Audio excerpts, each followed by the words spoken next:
어거스틴이라고 하는 신학자가 있습니다. 어거스틴이라고 하는 사람이 이제 사실은 우리 기독교 신학의 큰 틀을 세운 사람인데요.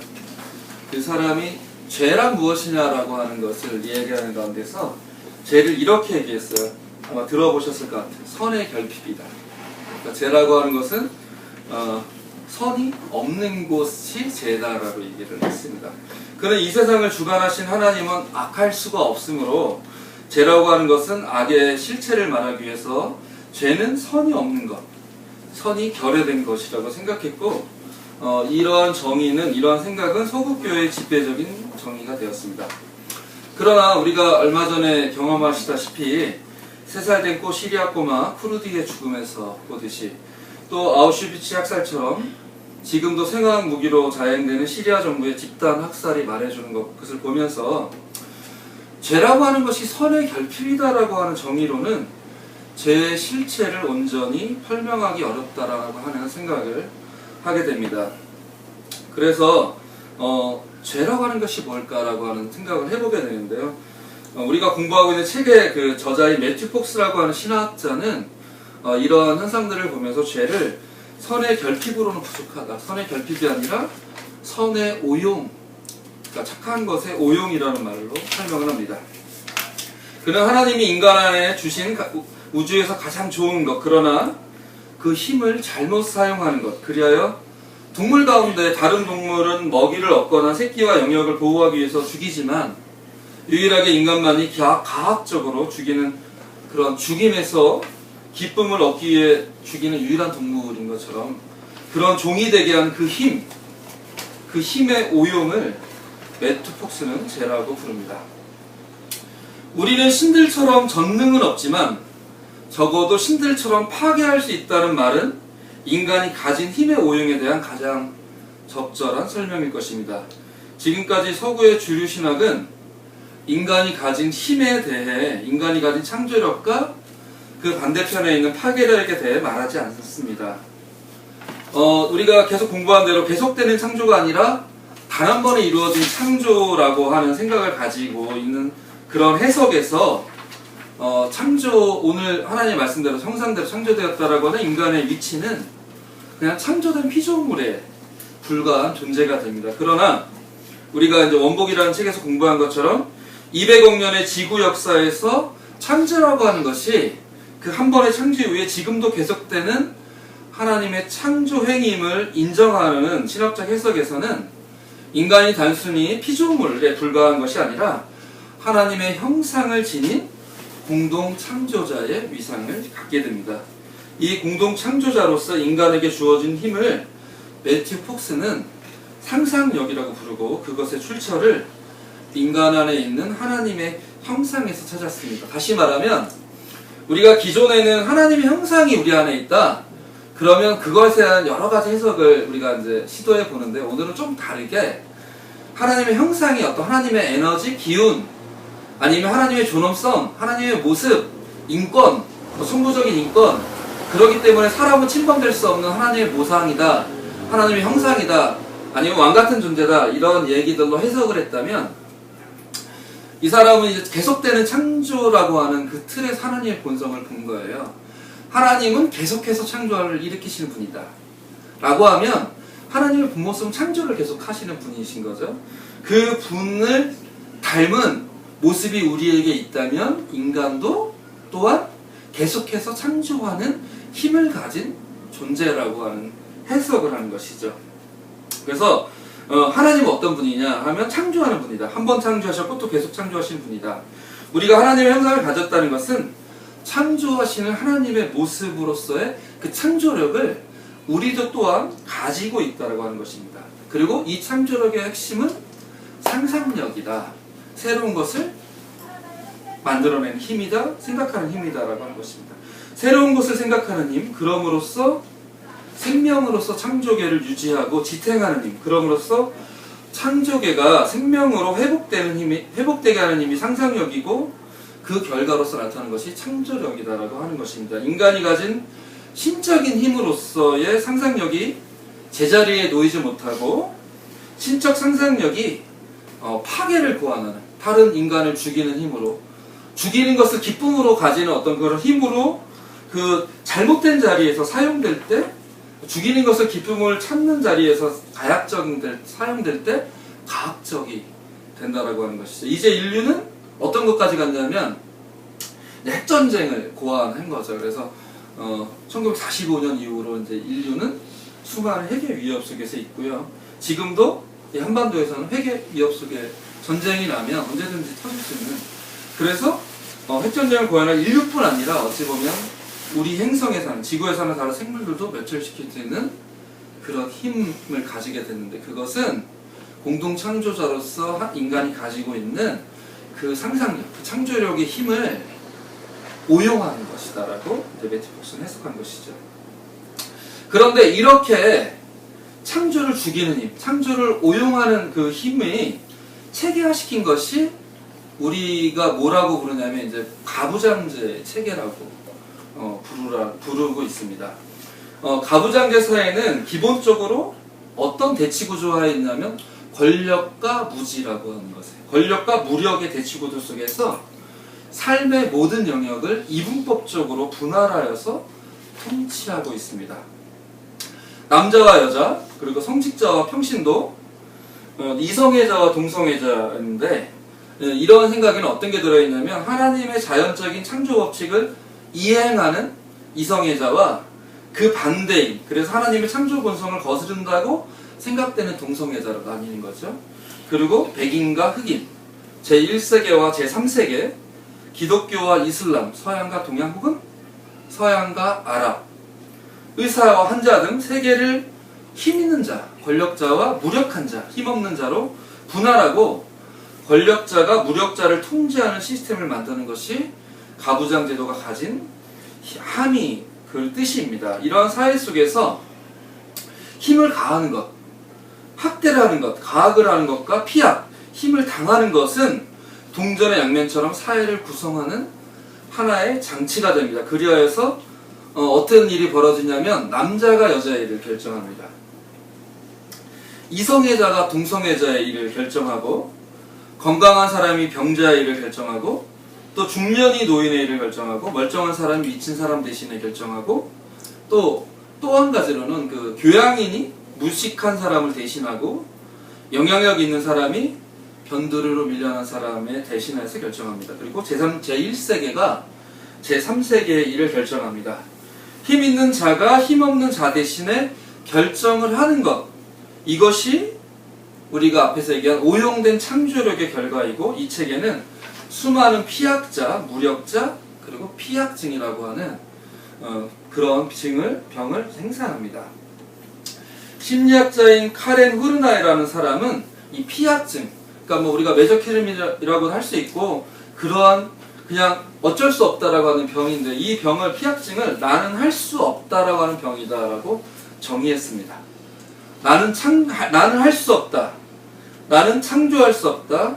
나는 아무것도 바꿀 수 없다. 나는 신비적일 수 없다.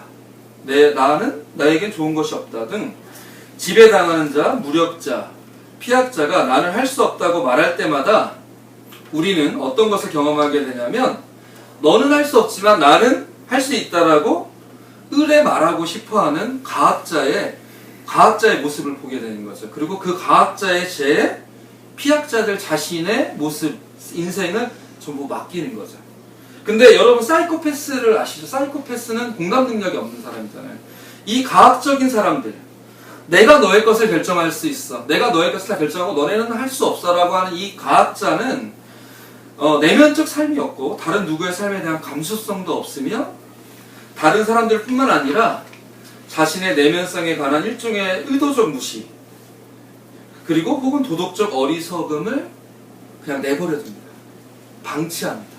왜냐하면 그렇게 해야지만 자기가 그것을 지배할 수 있기 때문이죠. 그래서 우리가 흔히 보는 사회적인 죄, 구조적인 폭력을 용인하고 또 이용하는 것이죠. 그냥 그거는 도덕적으로 판단하지 않는 거예요. 그냥 내버려 두는 거예요. 그리고 자기가 공감하는지 판단하지 않는 거예요. 시스템이 나는 힘 있는 자고 너네들은 그걸 따를 수밖에 없다라고 이용하는 거죠. 그래서 우리가 본 것처럼 제1세계가 이제 아랍이라고 하는 이라크를 침공을 하고, 이제 북한이 자기네와 다르니까 악의 축으로 몰아붙이며 노동자의 세파이프가 한국 경제의 걸림돌이라고 말을 하는 것이죠. 그들은 자신들이 저지른 모렴치, 파렴치의 행위는 결코 돌아보지 않습니다. 이유 없는 정리해고 도시 빈민들에 대한 공격적 개발 행위. 그래서 용산 참사가 발생하지 않았습니까? 지금도 우리가 간 것처럼 어디였죠? 순화동이요. 순화동에서도 그런 행동이 여전히 일어나고 있지 않습니까? 그리고 세월호 유가족들에 대한 무시와 공격은 가학자의 죄에 자신의 결정을 맡긴 피학자의 그런 피학증에 그 죄가 있다고 하는 것입니다. 우리 사회는 현재 사회를 대량 소비 사회라고 이야기하고 있는데, 이런 대량 소비 사회를 유지해가는 수많은 광고들이 있어요. 광고들의 그 메커니즘을 잘 보면 가학과 피학의 메커니즘을 갖고 있다고 하는 것을 알 수 있습니다. 너는 모태솔로야. 너는 남자친구를 가질 수 없어. 하지만 너가 우리 화장품을 바른다면 우리 화장품은 너를 대신할 수 있어. 너는 할 수 없지만 우리 걸 사용하면 너는 되는 거야. 나한테 맡기면 되는 거야. 라고 하는 거죠. 만약 성형수술이란 것도 동일한 광고 메커니즘 속에 있는데, 너는 할 수 없지만 성형수술을 받는다면 너는 뭐 이렇게 얘기를 하잖아요. 너를 대신해 줄 수 있어. 요즘에 이제 프랭카드 중에 새누리당이 여름 되기 전에 그걸 붙였죠. 가스비 내렸습니다. 그래서 겨울 되니까 가스비 또 올렸어요. 여름에는 가스를 거의 안 쓰니까요. 근데 너는 할 수 없지만 우리 정당은 가스비를 내릴 수 있어. 맡겨. 그냥 우리를 찍으면 돼라고 하는 거죠. 광고의 이면에는 이렇게 자신들이 결정한 것에 대한 수용과 따름에 대한 가학과 피학의 관계가 숨어 있습니다. 근데 우리가 범하기 쉬운 잘못은 이런 가학, 피학, 권력, 무력의 관계성을 우리 삶의 과정에도 그 반성 없이 대입시킨다라고 하는 것이죠. 한국 교회가 대표적입니다. 목사가 결정한 하나님의 이미지가 교인들의 하나님 이미지가 됩니다. 그리고 어른들이 결정한 것이 아이들의 미래 진로가 됩니다. 어른들이 결정한 것이 아이들의 것이 되죠. 남편이 결정한 것이, 요즘엔 그런지 모르겠습니다만은, 남편이 결정한 것이 아내의 결정이 되고, 또 선주민이 결정한 것이 이주민의 법률이 됩니다. 요즘 가장 핫한, 우리 주변에서 돌아보면 가장 핫한 게 이제 서울시 마을 사업, 전국적으로 마을 사업이 돌아다니는데, 이 마을 사업에서 가장 결정적인 착오는 어떤 것이냐면 대신해 주는 거예요. 좀 안다고 하는 사람들이 대신해 주는 거예요. 어떻게 대신해 주면, 우리 동네에는, 자기가 보기에 우리 동네에는 이런 것이 필요해. 그러니 내가 이것을 하는 것은 마을 사람들을 위한 것이야 라고 말하는 사람이 너무나 많습니다. 그러니까 마을 사업을 하다 보면 내가 필요해, 내가 필요하니까 내가 할게 라고 말하지 않고, 우리 동네에는 이게 필요한 것 같고 내가 이렇게 하는 게 저 사람을 돕는 거라고 하는 것이죠. 그래서 자기가 신청하고 자기가 주도해서 자기가 내는 거죠. 근데 혹시 우리는 그렇지 않나요? 한때 교회는 가난한 사람을 대변자 역할을 해야 된다고 생각을 했습니다. 그러나 우리가 잘 아는 허병선 목사님은 이렇게 말했어요. 그들로 하여금 스스로 말하게 하라. 스스로 말하게 하라고 했습니다. 막대부르크의 메이틸드라는 영성가가 있어요. 이 사람이 이런 말을 했어요. 하나님이 나의 길을 바꿀 힘을 주셨다. 하나님이 나의 길을 바꿀 힘을 주셨다고 말하면서 이 사람이 모든 가학과 피학의 유혹에서 거짓을 벗겨버립니다. 여자나 남자, 제3세계나 제1세계, 흑인이나 인디언이나 동성애자들의 모든 해방운동이 이 힘을 공유하는 것인데, 어떤 것이냐면 하나님이 나의 길을 바꿀 힘을 주셨다라고 하는 믿음인 거죠. 이 사람들은 이렇게 이야기합니다. 나는 할 수 있어. 우리는 할 수 있어. 우리는 우리 자신과 우리 방식을 표현할 수 있어. 이게 굉장히 중요한 말인데요. 우리는 우리 방식과 우리 자신을 표현할 수 있어. 그리고 그런 힘을 하나님이 나에게 주셨다라고 하는 것이죠. 이런 의미에서 모든 해방운동은 우리의 가장 깊은 자아를 표현할 수 있도록, 각 사람이 가진 자신의 모습, 자신의 자아를 표현할 수 있도록 하나님의 형상이 각 사람에게 상상력을, 그리고 각 사람들 안에 있는 창조력을 풀어놓는 것입니다. 그래야 모든 사람이 하나님의 공동 창조자가 되도록, 자신이 스스로 자신의 이야기를 하는, 자신이 스스로 창조자가 되도록 해방운동은 돕는 것입니다. 저는 창조절을 맞이하여 어찌 보면 한국 사회에 돌아가는 모습을 보면서 저도 그렇고 여러분도 그렇고 다 같이 뭘 해도 변하지 않는 세상에 대한 어떤 환멸 같은 것으로 혹시 우리가 균형 잡게 써야 할 창조력, 하나님의 형상으로서의 그 상상력과 그 힘을 과학자의 의지에 맡겨버리는 것은 아닌지, 나는 할 수 없어라고 말하는 것은 아닌지 한번 되돌아보길 원했습니다. 또한 저도 그렇고 여러분들도 마을 일을 하면서 또 직장 일을 하면서 또 외국인 노동자 센터나 다른 가난한 사람을 돕는 일을 하면서 우리가 과학자의 자리에 서서 내가 너를 위해서 대신 결정해 줄게라고 하는 자리에 서진 않는지 반성해 보고자 합니다. 우리 안에 있는 하나님의 힘, 우리 안에 있는 창조의 본성, 하나님의 형상, 그 힘, 그 상상력, 그 창조력을 믿는다면 우리가 해야 될 일은 그 사람을, 가난한 사람, 어려운 사람을 대변하는 것이 아니라 그들로 하여금 그 상상력, 그 창조력을 발휘할 수 있도록 자기를 표현하고 자기의 방식을 이야기할 수 있도록 돕는 것일 것입니다. 우리 성함께 교회 여러분, 창조적 기간 동안 여러분의 삶의 자리에서 우리도 스스로를 말하는 훈련을 좀 하셔야 될 것 같고, 하나님을 신뢰하는 마음이 있다면 그 에너지를 신뢰하는 마음으로 우리도 스스로 말하는 훈련을 해야 될 것 같고, 또 다른 사람과 같이 일할 때 그들이 스스로 말하도록 돕는 훈련을 하실 수 있는 그런 기회가 되면 좋겠습니다. 그리고 그런 훈련이 여러분과 이웃들 사이에서 일어나기를 기대합니다. 같이 묵상하겠습니다.